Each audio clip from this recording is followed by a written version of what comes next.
ចាជាបឋមនាងខ្ញុំសូមគោរពជម្រាបសួរមេដាបដាសិស្សនិងអាណាព្យាបាលសិស្សទាំងអស់ជាទីគោរពស្រឡាញ់សូមគោរពជម្រាបសួរត្រង់អាដាមលោកស្រីអ្នកនាងកញ្ញាជាទីគោរពចាថ្ងៃនេះនាងខ្ញុំពិតជាថ្លែងអំណរអគុណយ៉ាងជ្រាលជ្រៅចំពោះមេដាបដាសិស្សដែលបានសួរទៅកាន់ជំនួយការរដ្ឋបាលរបស់នាងខ្ញុំថាអ្នកគ្រូតើកម្មវិធីសិក្សាយុវកសម័យថ្មីដែលអ្នកគ្រូទិញកម្មវិធីពីក្រៅប្រទេសនៅប្រទេសសិង្ហបុរីហ្នឹងមានប្រមាណចំណុចធំហើយអ្វីខ្លះតើអ្នកគ្រូអាចបកស្រាយបានដែរឬទេចានាងខ្ញុំពិតជាថ្លែងអំណរគុណនៅសំណួរដ៏ជ្រាលជ្រៅនេះបានធ្វើឲ្យនាងខ្ញុំលើកប្រធានបទនេះមកបង្ហាញជាសាធារណៈដើម្បីឲ្យមេដាបដាសិស្សទាំងអស់ដែលគាត់មិនទាន់ស្គាល់ប្រេមសាលានាងខ្ញុំគាត់នឹងទទួលបានស្ដាប់ឮទាំងអស់គ្នាចាហើយអ្វីដែលសំខាន់នោះគឺមេដាបដាសិស្សតែងតែទទួលស្គាល់ពីគុណភាពសាលាអន្តរជាតិ JC56 គ្រប់កម្រិតនិងសាលា JC សាលាគួរអំពន់ JC ដឹងសាលាបង្រៀនតាមផ្ទះទូទាំងរាជធានីភ្នំពេញ25ខេត្តក្រុងផងដែរចាអញ្ចឹងដើម្បីកុំឲ្យខាតពេលយូរអ្នកគ្រូសូមថតជាវីដេអូរយៈពេលខ្លីចាងាយស្រួលមេដាបដាសិស្សអាចស្ដាប់បានចាចំណុចទី1គឺអ្នកគ្រូបានជ្រាបកម្មវិធី Tri Money ចាតើកម្មវិធី Tri Money គឺជាកម្មវិធីយ៉ាងដូចម្ដេច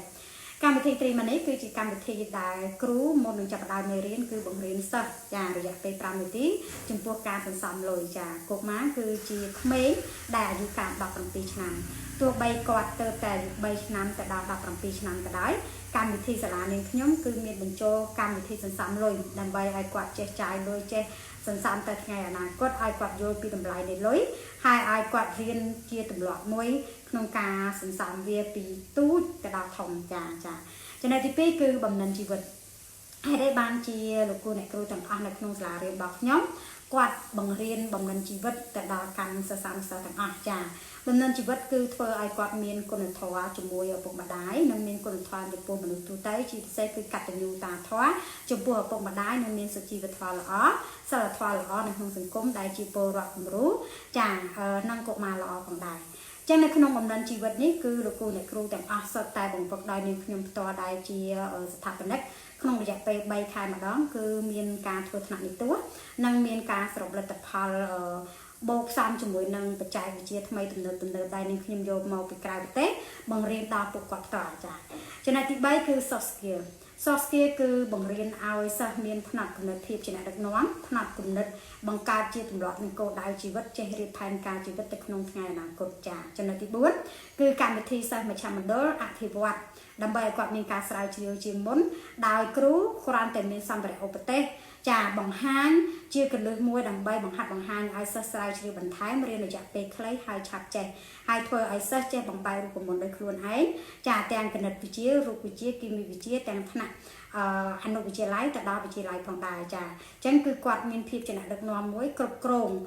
ដោយខ្លួនឯងដោយគាត់មានម្ចាស់ការខ្លួនឯងទំនួលខុសត្រូវក្នុងការដឹកនាំខ្លួនឯងក្នុងការរៀនសូត្រដឹកនាំក្រុមគ្រួសារដែលគាត់អាចបង្ហាញទៅលើប្អូនរបស់គាត់ឧទាហរណ៍ថាគាត់រៀនថ្នាក់ទី10គាត់អាចបង្រៀនប្អូនទៅបានចំនួនដៃការងារឪពុកម្ដាយហើយគាត់អាចចេះដឹកនាំក្រុមគ្រួសារដូចជាមើលការខុសត្រូវចំពោះទំនួលខុសត្រូវតួនាទីជាបងផងដែរចាអញ្ចឹងនាងខ្ញុំមាននីតិខ្លីហើយសង្ឃឹមថាវីដេអូនេះនឹងជាជំនួយដល់មេដាបដាសិស្សនិងអាណាព្យាបាលសិស្សទាំងអស់ហើយក៏សូមថ្លែងអំណរគុណយ៉ាងជ្រាលជ្រៅម្ដងទៀតដែលចំពោះមេដាបដាសិស្សជ្រើសរើសនៅសេវាកម្មបង្រៀនគួរតាមផ្ទះរបស់នាងខ្ញុំទាំងទីតាំងផ្ទាល់ទាំងអនឡាញទាំងទូទាំង25ខេត្តក្រុងចាគ្រប់ខណ្ឌទាំងអស់នៅក្នុងរាជធានីភ្នំពេញផងដែរចានាងខ្ញុំមានទឹកចិត្តសោមនស្សរីករាយចំពោះមេដាបដាសិស្សដែលបានសួរជាសំណួរនេះឡើងធ្វើឲ្យនាងខ្ញុំមានឱកាសក្នុងការឆ្លើយតបនៅក្នុងថាតើសាលាអន្តរជាតិ JC56 គ្រប់កម្រិតហ្នឹងមានកម្មវិធីសិក្សានៅក្នុងយុគសម័យថ្មីហ្នឹងគឺមានដូចម្ដេចឥឡូវនេះគឺនាងខ្ញុំបានប្រាប់មាន4ចំណុចខាងលើដូចនាងខ្ញុំប្រាប់អញ្ចឹងចាសូមអរគុណសូមគោរពលា